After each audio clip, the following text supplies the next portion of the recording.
Hi, welcome to the Woodworking Wisdom Christmas Stocking Filler Guide. I've got here the UJK Level Box, such a valuable piece of kit in my workshop. I want and expect my machinery and my cuts from that machinery to be precise. If I want fences square to tables, this really helps. If I want 30 degrees cut, I want 45 or 22.2 degrees cut. This bit of kit is going to help me get those very precise angles.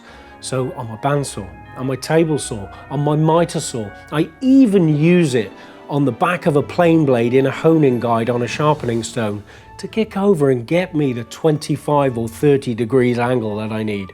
Such a valuable piece of kit in my workshop, the UJK Level Box. Thanks for watching, and keep a lookout for more stocking filler ideas from the Woodworking Wisdom team.